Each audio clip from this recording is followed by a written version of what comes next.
Hello, I'm Daniel. I would like to do a little guided practical insight meditation for you today. And I was just thinking this would be a good thing for me to do.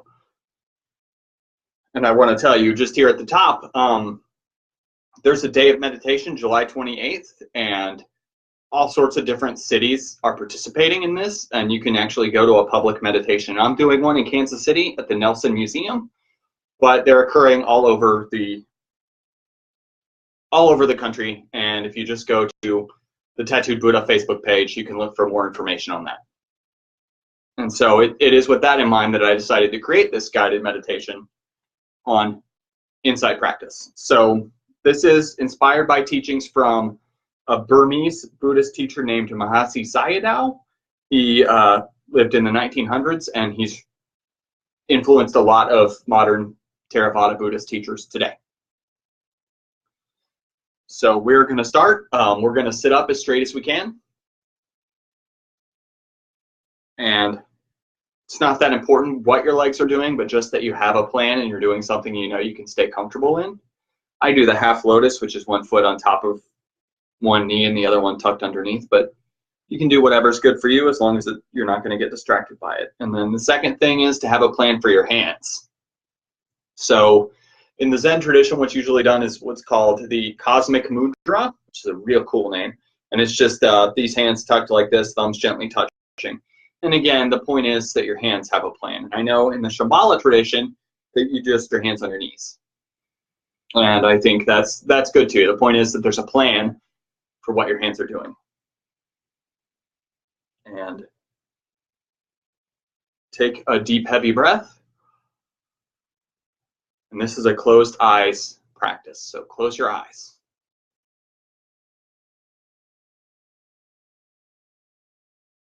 And we're going to start by thinking about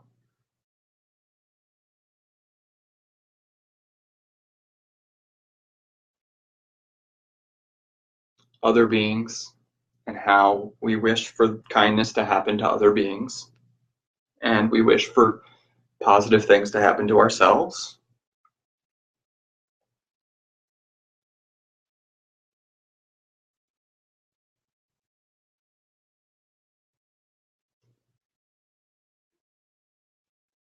And then we're going to reflect on the nature of our body. Our bodies are impermanent and in a lot of ways unclean. We're going to think about our bodies and how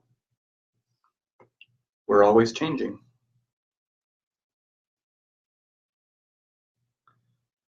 And we're going to dwell on some of the changes that our bodies have gone through.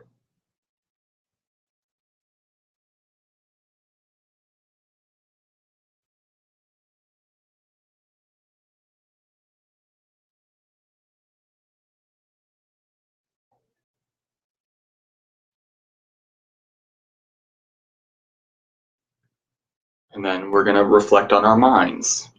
Our minds are always changing too.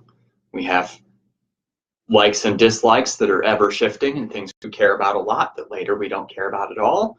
And then things that at first we don't care at all and later we care a whole lot. So we're going to reflect on how our minds are ever changing as well.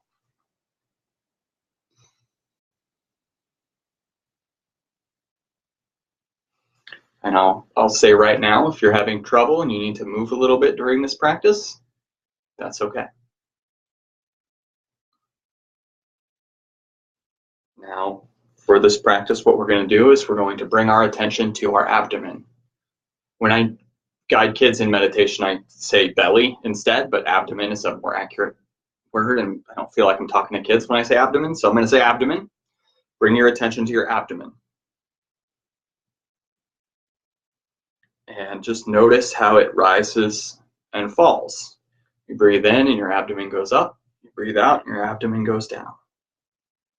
And if this is hard for you to pay attention to, you can just rest your hands gently on your abdomen, and then you can definitely feel it rising and falling.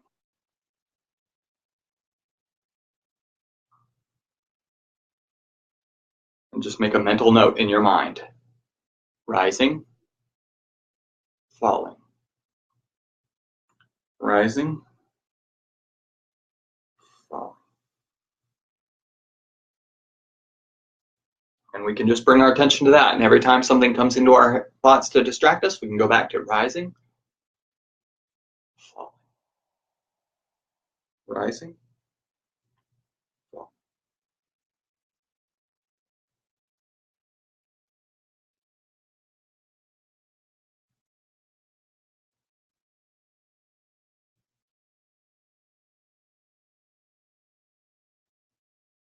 And if we're having a lot of trouble, we want to just remember this is a learning process.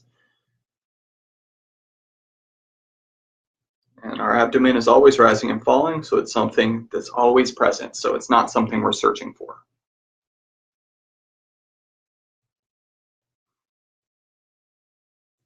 Rising, falling,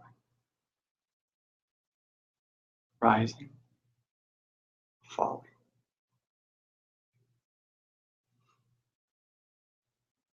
Now, we're going to shift our attention a little bit. So we know that while we're focusing on rising and falling, we could notice, and we do notice, that lots of things are happening in our head. We're not just rising and falling, although that's what we want. That's not what we're doing. We have all sorts of thoughts, mental functions, intentions, ideas, and imagination.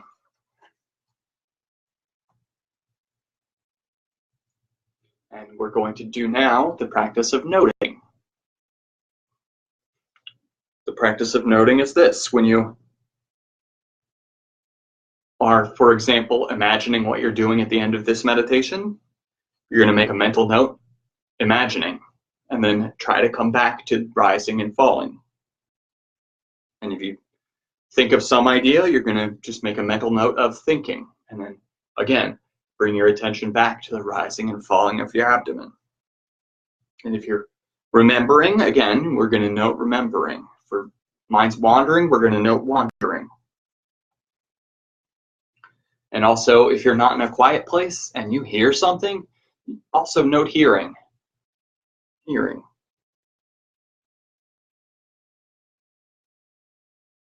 And I think maybe one of the hardest is imagining. If you're imagining being somewhere else or doing something else, we have to note imagining. Bring our attention back to the abdomen.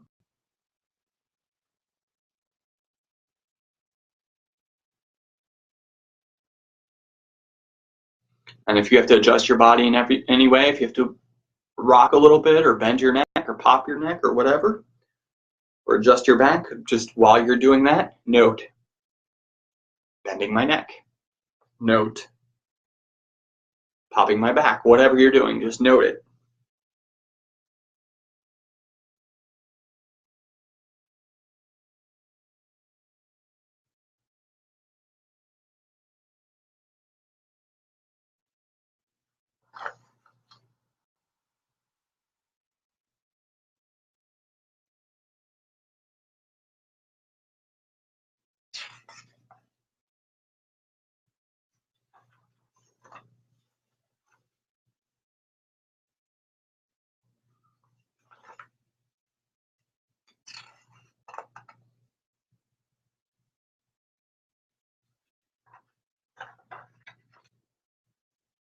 And we'll just sit here for a few minutes, just noting.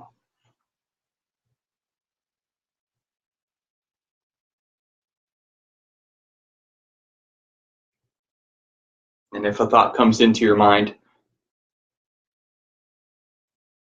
I'm struggling, this is hard, just note.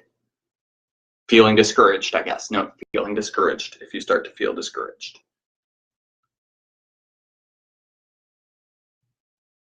And if you're sitting here just thinking, I wish this was easier, I wish I could do this better, then just note wishing.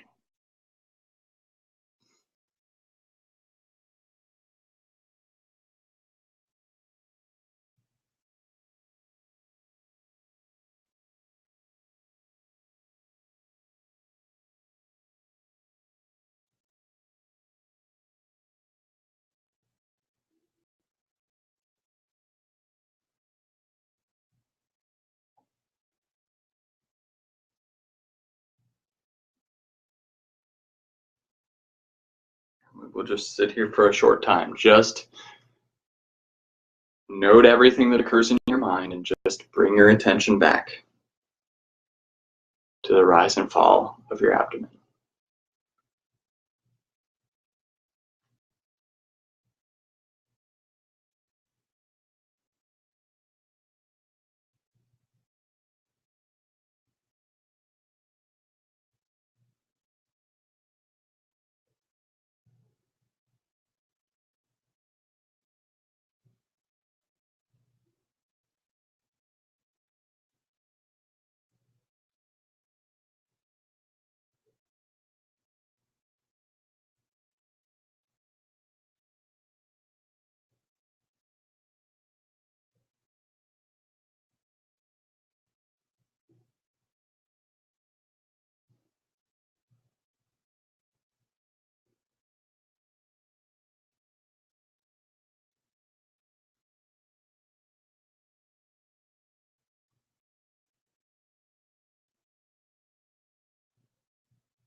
Okay.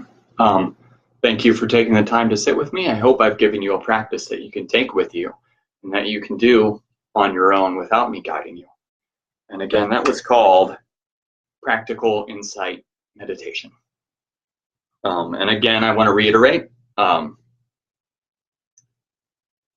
that in July, on July 28th, there will be a day of meditation. I will be leading a meditation at the Nelson Museum at 11 a.m. Central Time, but you can go to tattooedbuddha.com, thetattooedbuddha.com, and see where other groups are happening and what time and where, because they're happening all over the country. So thank you for taking the time to sit with me.